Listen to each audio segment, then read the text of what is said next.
Hi guys, today I am doing a video that is very much inspired by Hyram here on YouTube. If you don't know Skincare by Hyram, I didn't know about him until relatively recently, and now I'm obsessed and I'm watching all of his videos. I know a lot about skincare, I know a lot about ingredients. I have been having issues with my skin since as far back as I can remember. So I really relate to him and I really enjoy his content, and I feel like I'm still learning more, and you can never learn enough in my opinion. And there's always new innovations and things like that as well. So this video is pretty much based off of some of the videos he's done reacting to people's skincare routines, people's skincare history and things like that. So I thought this would be something that can maybe be funny, maybe be horrifying, maybe help you feel like you're not alone. But so this is gonna be a like skincare horror story video, pretty much, like all the things I've done to my skin over the years that were terrible. So right now I don't have any makeup on. I wanted to do this and show you my real, like, natural skin. Here's a nice healing blemish. I have scarring.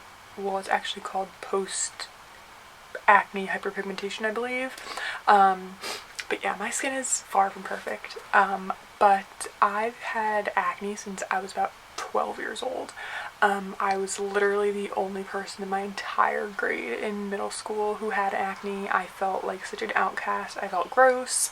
I started wearing makeup pretty much before anyone else, not just like eyeliner, like concealer and coverage. I hated my skin for a really long time. So because I had acne at such a young age, I got into skincare. I feel like before a lot of people probably used like a Dove bar soap to wash their face in the shower. And I was, taking care of my skin in a terrible way, but I would buy products that were meant for acne. The thing is, being a 12-year-old, in 2004, I think, the internet wasn't what it is today, and there wasn't as much knowledge on the internet. I mean, even when the internet first became what it is, most of the stuff you were reading was from other people, not, professionals.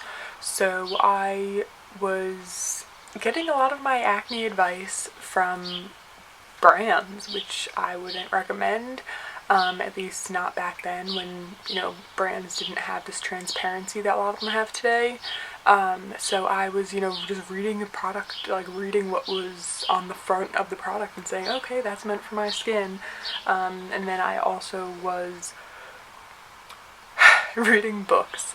Yeah, books. I had a couple of those books that are like your mom gives you when you like go through puberty, and one of them was kind of like, it had all sorts of advice, and one was for acne. And it had advice that definitely shouldn't be followed. I don't know who wrote that book, but I made a list. I went through and thought of all the crazy things I've done to my skin, all the things I do not recommend you do. I will try to talk a little bit about why they're so bad, what they did to my skin, and this is a hard video to make because some of these things, some people still use nowadays, and they think, it works. If you put toothpaste on it, some people are like, wake up and it's gone. Maybe, but overall, in the long run, it's more damaging than you think. Only skincare should be used on your skin. There are a few, food products that are safe, like avocado, honey, oatmeal. There are some ingredients that are safe, but for the most part, homemade skincare, which is a lot of what's on this list, is not cool. And you know what? Even when I started my channel about 7 or 8 years ago now, I was doing homemade skincare. I had a lemon toner. No. I did a terribly damaging homemade face mask, which I recently, for all those videos, I believe I have put a disclaimer in a pinned comment saying I no longer recommend this. The fact that I did is just tells you how much misinformation is out there. But let's get into it. So the first thing I did was what they said in that book that I was talking about. I had crazy cystic acne. I don't actually have many pictures of the time between the ages like 12 and 18 because I had such bad skin. I didn't want pictures. I feel like I got rid of a lot of them, and I have this massive giant zit. Like, it is red, it is like a scab, it is so bad. It was really hard for me. I've done an acne story. I'm happy to do another updated one that was years ago. But yeah, so in that book, it said that if you have a zit, put salt on it. It's kind of like putting salt in a wound. Like, it's supposed to like heal it. You know, like how they say, like, if you have a cut, go in the ocean, like things like that. Like, that's, I guess, what they were saying. But so I had this massive cystic zit, and I still have a scar from it to this day. I will try to zoom in and take a picture of it. It was huge. It was painful. Like, I would cry and cry and cry in bed at night. I thought, you know what, if I cry enough, maybe the salt water from my tears will get into it. I would literally take table salt, pour it into my hand, tilt my head back, pick it up, and like drop it into this zit that was like a crater. It was like it would bleed, and like I always tried to pop it. Like, that was definitely one of the major things I didn't put on this list, is just picking at my skin. Like, yes, to this day I still do pop whiteheads safely with like a warm wet washcloth that's very gentle, just lightly wipe over it. If it doesn't pop, it's not ready. Mostly I do use it like the zit patches because that's the best way to do it in my opinion. But yeah, I would pick and pick and pick and pick and pick, and then things would be open. So like, if you have a cystic breakout that doesn't have a head to it, first of all, you shouldn't pop, because, you know, it opens the skin, makes it available for more bacteria to get in. But if it's a cystic zit and you really poke at it, there is no head where things are going to shoot out. So really, you're just spreading it worse, making it worse, scarring your skin. And if you do get it open, it's just going to bleed because it is not ready for that gunk to come out. So in this case, I put salt in an open zit, and it was bad. That zit took years to calm down and go away, and it was right in the center of my face. Like, now most of my acne, except for this lovely friend, is around my jawline and like this area, which, as much as I still don't like it, it's less visible when you're looking like straight at someone. That was just really hard for me. I literally hated that so much. But putting salt in a wound, not only is it, I mean, that was painful. Like, it burned, and I feel like, to me, that meant it's working. Like, it's killing the bacteria. But it wasn't. It was just irritating me so intensely. Putting salt on a wound, not a good idea. Like, what I should have done is put like a bandage over that. Like, if they had the zit patches back then, that would have been the best thing to kind of do, that to kind of like seal it in, keep it like, you know, separate from everything else, and let it heal. And I didn't do that. And next, I would use a needle to pop a zit, and I wouldn't, you know, burn it on the end to like make it clean or anything. I wouldn't boil water and, you know, stick it in. I would take like a safety pin and take the point and like stab it into my zit to pop it. Yeah, if Hyram saw this, he would be crying. Like, it's bad. Like, I hated my skin so much. I can just like feel what it felt like back then. Like, I didn't want to go downstairs and have my family see me without makeup on. Like, it was that bad. Like, I would not leave the house. I wouldn't leave my room without makeup on. It was really, really hard for me. Like, I cut bangs to hide acne on my forehead. Like, I would go down in the morning to wash my face, and like, I would like try to do this so like no one could see my skin. It was really bad. So I did that, and I also used tweezers to pop a pimple, which you definitely shouldn't use. They tell you not to use your nails. So if you are going to pop a pimple, like you have a whitehead and you don't want it like popping on someone you're sitting next to, if you are going to use it, you know, put tissues around your fingers and gently squeeze, and if it doesn't come out, don't force it. But I would literally take tweezers and like squeeze, not a whitehead, like it wouldn't have a head on it, it was just like a red bump, and it was painful.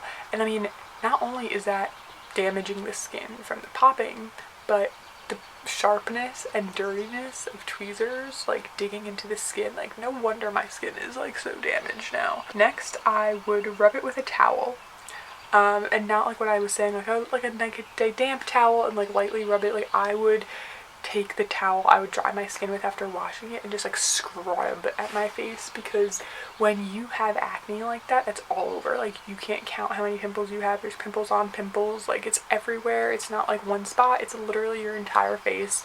You feel like you like are a monster. Like you just feel so dirty and disgusting. And I also want to do some videos about like loving your skin even when it's not perfect, because no one has perfect skin. I would love to do a video like that, so if you want that, let me know. But that's how I felt. I felt gross. I felt like no one would want to sit near me because I had this like disease. Like that's how it felt to me. And so I would take a towel and just scrub at my skin, like scrub it till it was raw and red and irritated, and cry and like it was bad. It was really bad. Like that is so irritating to the skin. So you think scrubbing it would get it clean, like, you know, cleaning your stove with like what's it called, like a Brillo pad? Your face is not stove. If that wasn't obvious. I would wear makeup in the ocean, in the pool, in gym class, like heavy makeup. Like I would be wearing, oh, what was it? Was it the Maybelline? Oh my god, what was it? I can't remember what it was called. And it was definitely the wrong color. I covered my skin until you couldn't see the redness. Like I would just go in and in and in, and I tried to not make it cakey. That was like my big goal.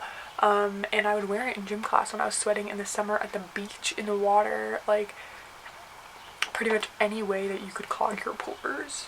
I did it. And that's not great. I don't ever want to tell someone who has acne not to wear makeup. Like, totally do you. And you know, I wore makeup all the time because I was so ashamed of my skin, and I didn't want anyone to see what my skin looked like. One thing that I never did, though, I want to say, is I never wore makeup to bed. Maybe twice, like in my entire life I have, but I never wore like foundation makeup to bed. Even if I was like dating someone and I didn't want them to see my skin, I would like go to bed, wait till they fell asleep, then take my makeup off, and then wake up before them and put it on. Like I would never sleep with makeup. That was like one thing I like knew from an early age not to do.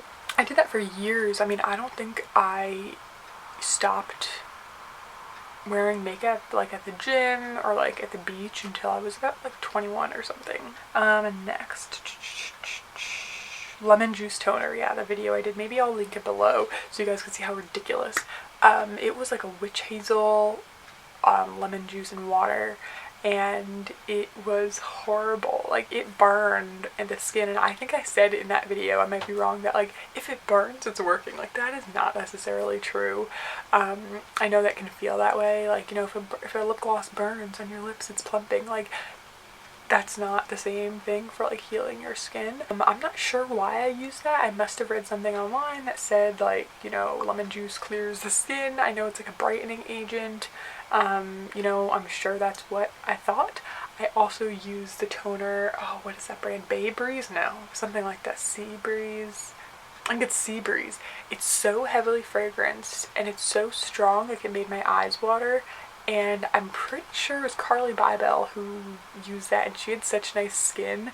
That's why I got it, and it was intense. Like I think I stopped using that. Like I was smart enough to stop using it because it dried my skin out. That was another issue, is that I used so many intense products, my skin would get so dry. One thing that I used a lot was like a clean and clear cleanser with benzoyl peroxide. Now I am highly allergic to benzoyl peroxide. It dries my skin out in one use. Like even a cleanser that you rinse off, my skin would be ashy. Like I had like a beard mustache of dryness when I used that, and I would go to school crying. My skin was raw, red, flaky. I couldn't even talk. It would hurt.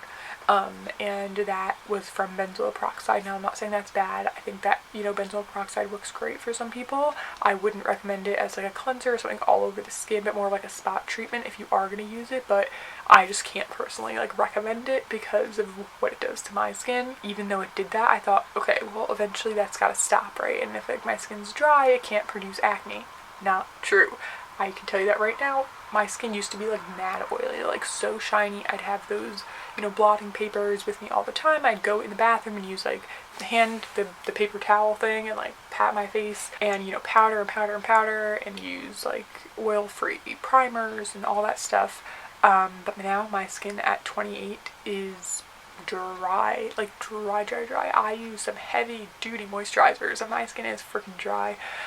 It doesn't get so painful, but I still get dry flakes. I can feel that it's dry, like I can just feel it, you know what I mean? Does that make sense?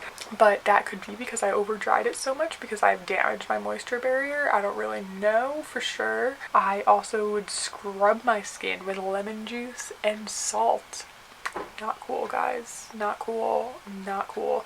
Salt is something, this is what Hyram actually said, and I hadn't thought about it in years, but salt is not the worst natural scrub you can use on your skin, but it's not all uniform sizes. So each grain of salt is going to be, there's some bigger, some smaller, so some may dissolve in the scrubbing, when you add water to your skin and stuff, but some won't, and that can tear your skin. It causes all these little micro tears and really damages your skin beyond even what you would notice in the moment. I'd also use baking soda and egg whites, which I don't think is the worst, but still not.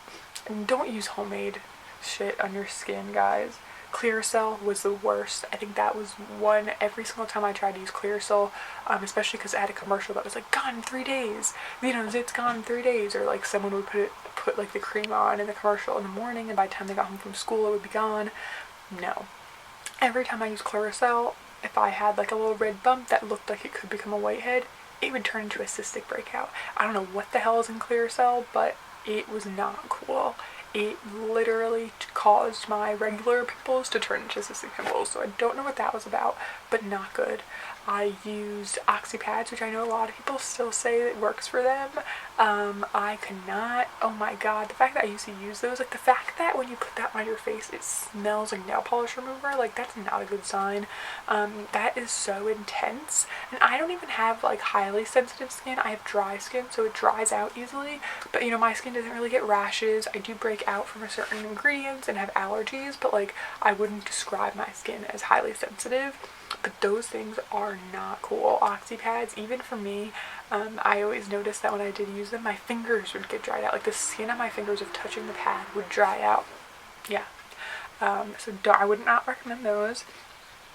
I also used makeup wipes like nobody's business. I didn't know about oil cleansing or cleansing balms. I don't think a lot of people did, but I was like all heavy on the makeup wipes. Like that was my jam. I used makeup wipes all the time. Not great. Just don't. It's so wasteful, and like it's not the best way to cleanse your skin. It just doesn't cleanse your skin. Even if you're gonna go into a cleanser after, like it's cheaper to buy a cleansing oil or a cleansing balm. It lasts you a lot longer. It's a lot better for the environment. And honestly, once I started using a cleansing oil, I think the first one I ever got, ooh, they don't make it anymore, I can't remember what it was, but the next one I got was the cleansing oil from the Body Shop, the chamomile one, and I really, really liked that. I don't think it's great now, but I did like it at the time, and when I started using that, my oils were so much better. Like, the oiliness of my skin was like so balanced. I couldn't believe it. I think I was like 20 when I started using that, and it just changed the way my skin was. I still had acne, but it changed my skin. Like, I went from having super oily, like shiny skin to like relatively combination skin. It was insane. What else? No moisturizer. I would not use moisturizer. My skin was so oily in the morning, I would be like, I'm not going to use moisturizer. Why would I do that? That was before the obvious fact that oily skin needs moisture. Your skin is most likely oily because it's overproducing the oils because it's actually dehydrated. So use a moisturizer even if you have oily skin. And honestly, you don't need an oil-free moisturizer like you might think you do, but that's not necessarily the case. There are plenty of oils out there that are safe for oily skin and actually help to balance your oil production. Next, self-extractions, which I still do to today. Honestly, I know it's bad, but like I do try to do it very gently. I have an extraction tool, and I have like watched every like dermatologist online and like learned how to try to do it exactly the best way so it doesn't damage my skin. I would not recommend that. Like I said, like that is with its proper tool. I have it cleaned, and I wouldn't recommend that for someone who's new to skincare, who's desperate. Like that's how I felt. I was so desperate, and I think that's when you take these risks and you do these things that are really damaging to your skin because you're desperate to have clear skin. And I think that's the difference between how I was then and how I am now, is that I'm not desperate for clear skin. Like, yes, I would love to have clear skin, but I love who I am, and my skin is the way it is. And the fact that I go out without makeup on all the time, yes, masks are a thing now, but before masks were a thing, going out without makeup was like not even like an option for me in my mind. And now I don't have that desperate need of like, I need to have clear skin. And I think that's what makes me more patient. And I think that's what comes with a lot of this stuff. Like all these things I tried were because I wasn't patient. Like I wanted clear skin yesterday and I needed it and I was desperate for anything. And I guess that's like, think about it in dating. If you're desperate to have a boyfriend and you don't care who he is, you're not going to be happy. That's essentially the same idea. If you're desperate for clear skin, like you're not looking for the right products, you're just looking for anything to do anything.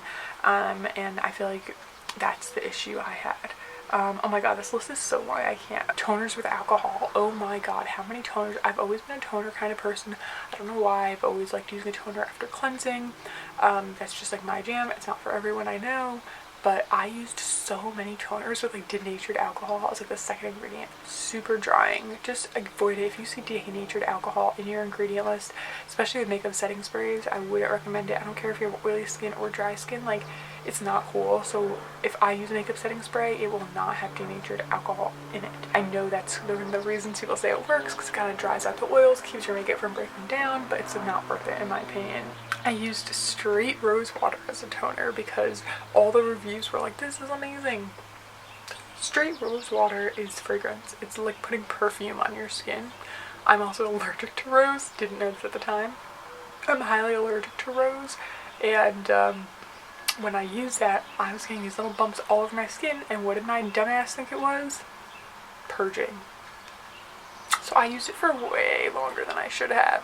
Not cool. I also hate the smell of rose, so that was just like a whole big no-no. I used tanning lotion, oils, you know, to go out in the sun. I would use anything to get myself a tan. I went to tanning beds throughout most of high school and early college.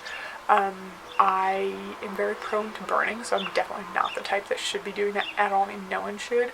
But yeah, I like wanted a tan. For me, it was like the darker my skin is, the less red you can see. That's pretty much the gist. Like, I wanted to be tan so that the redness would seem not as intense. That definitely damaged my skin. My nose, if you look real close, has so many sunspots on it because I have gotten like bubbly sunburn, like not just peeling, but like bubbles on my nose from sunburn because I didn't want to use sunscreen because I thought that would lessen the likelihood of me getting a tan. Anytime your skin changes color, it's not good. I didn't use sunscreen for the longest time. I wouldn't even buy a foundation that had like SPF 15 because I didn't want it to like stop me from getting tan. If you can tell, that's changed a lot.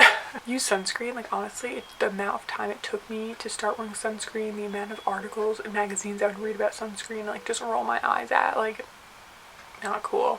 You don't want skin cancer, you don't want skin damage, and all these products you use to like repair your skin and help it will be for naught if you don't use sunscreen. Sunscreen is protecting your skin from further damage, and if you try to treat your skin and don't protect it, it's just not really, what's the point? Use sunscreen. I mean, so many people still don't use sunscreen. It's shocking to me. I follow tons of skincare brands on Instagram, and a lot of them, you know, put up a poll like, do you use sunscreen every day? Did you wear it today? Like 60% of people say no. It's not like, oh my god, wear sunscreen. Wear it. I know a lot of people say it breaks them out. It used to break me out too, but that's because I was using chemical sunscreen instead of a mineral sunscreen, and I found one that works for me. But the fact that I wasn't using sunscreen, like that's so much of the damage on my skin, it's insane. I use toothpaste on acne, that's a classic. I didn't wear SPF for years. I used the Clean and Clear and St. Ives scrubs. Yikes. There's probably that's probably why my pores look big, because those scrubs, like everyone loved them because they make your skin feel smooth right after, but that doesn't really help your skin at all. It's not taking off the top dead skin cells, it's damaging the skin barrier, and it's not cool. And a lot of those were before that whole plastic bead thing law went to like effect, so I was rubbing plastic shit on my face. So cool. I used tons of facial mists that had fragrance and alcohol. Just know if you're going to use something with fragrance, it should be a wash-off product, maybe a mask, maybe a cleanser, but don't use anything that stays on your skin that has fragrance in it. And it's shocking how many products still do have fragrance. Like, I get people want that experience, but it's really not worth it. Like, the 5 seconds of applying a moisturizer that has fragrance isn't worth the damage that can do. Whether you're allergic to fragrance or not, it's sensitizing and it's not good. Like, there's no reason for it. Oh my god, I can't believe I wrote this down. You guys are gonna be like, that's disgusting. I would use nail clippers to get rid of my pimples. I would look in a magnifying mirror, which is another thing I would not recommend. Use a magnifying mirror to plug your eyebrows and that's it. And always switch back, by the way. But don't look at a magnifying mirror for acne because like no one is seeing your skin that close. Even someone who's this close to your skin isn't seeing it the way a magnifying mirror is. So like just don't even put that on yourself. And I know it's so hard. But I use the nail clippers to like squeeze and cut a zit off my face. Like I was desperate. Like there's no other way around it. What else? I used the Clarisonic twice a day, every day. Not cool. You don't need any of those things. Like your fingers are enough to cleanse your face. I used a honey mask with cinnamon and nutmeg. Like, geez, oh my god. Only ingredient there good that was good was honey, and the other ones just completely nixed it out. And I think that's actually the last thing on my list. Obviously there's probably way more stuff I'm like blocking out, but just don't do this stuff to your skin. It is not worth it. Like none of it worked. None of it worked at all. Proactive, didn't even write that down. That did damage to my skin. I begged my mom for Proactive for so long, got it, and it messed with my skin. It over dried it. It caused cystic breakouts. Like it just no. And I know people swear by it. For me, I had a specific product called Salic that worked, and I actually worked with the brand because after the owner saw my great review on Amazon and how people were coming from my videos to buy the product, he asked me to do a review. He would send me like new versions of the product, and I actually still work with him now. And I found the product. Like I did my research and found this product on Amazon and tried it, and I love that relationship formed from that organic, discovery. And the brand is totally different now. The Salic product has been changed a ton, and the brand is now called the Skincare Company, and he's actually relaunching it, and there's tons of new chemical exfoliants in it, and I'm super excited about it, and I'm going to be trying it out soon because it's on pre-order right now. But that was the product that saved my skin. Like when I first started getting clear skin around 22, that was the product that did it. That was the product that I was like, this is a holy grail, buy this product. And maybe it won't work for everyone, but it was like the holy grail for me. Eventually I didn't need it so much anymore. I wasn't even treating my acne at one point because my skin had finally been clear. But that is still something I swear by. It even works really, really great for ingrown hairs, and add green tea and like all these really great ingredients in it. But I feel like you really need to test the waters, try things. I've had a very, very long skin journey. I mean, I'm 28 years old and I've been having acne since I was 12, and my skin has gone bad. It's become an issue. I had clear skin for about 3 years there, and since then my skin's been breaking out again, and I'm sure it probably has to do with stress and anxiety and masks and all this other stuff, hormones. But I really feel like even though I take care of my skin and I try to eat right, things still happen. Like you can do it all right and still break out. That's just how it is. And yes, there will be some people who can eat McDonald's every single day and, eat chocolate and dairy and candy and, wash their face with something really horrible and not even bother with skincare and have amazing skin, and they're lucky and that's great. But that's just not the way it is for most of us. And please don't do these things. I know that when you have acne, you feel desperate. And I know, I have been there. I'm telling you, I'm still halfway there. But, when I wake up now and even have 2 zits, I'm part of me is are you kidding me? It scares me. It makes me feel like my skin is going to be as bad as it once was. But at the same time, I have to look at my skin and say, you know what, one time you couldn't see one clear spot of skin on your face, not in your eyebrows and nothing, so having a few zits is not that big a deal. So, it's a complicated thing, acne, and it can be debilitating. It can shut down your social life, and it's hard to deal with, but please don't damage your skin just to get rid of it, because your acne does not define you as much as you may hate it when you look in the mirror. It's not who you are. It's a part of you, and learning how to love that is really important. And I know it sounds so ridiculous, loving your acne, but it's a part of you, and like sometimes you just have to accept that. You have to accept stretch marks and cellulite and all the other things that are called imperfect and flaws. But you know, acne doesn't make you gross. It doesn't. And it doesn't mean anything's wrong with you. It doesn't mean you're dirty. It doesn't mean you're not doing something right. It's just a part of life. And you know, I would recommend, if you want to start feeling good about your skin, is follow people who post, you know, videos and photos of their skin without editing.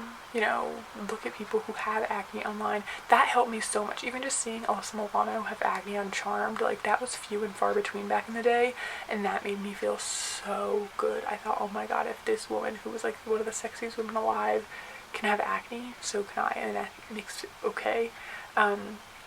And now I've unfollowed tons of people who edit their photos, tons of people who, you know, don't post, you know, hide the fact that they have acne. And, you know, that's their journey, but that's not something I need to see. Like, now I follow people who are body positive and who share, you know, unedited photos, and it makes me feel so much better. Like, I'm not alone, and like my skin is normal, and that is the norm, and it feels good, and that's what I would recommend. So, yeah. I wanted to make this video. I hope it helped you. Hope you found it entertaining. I hope you were like, oh my god, I did that too. Gross, that's the worst. Or maybe you learned something and realized you shouldn't be doing any of these things.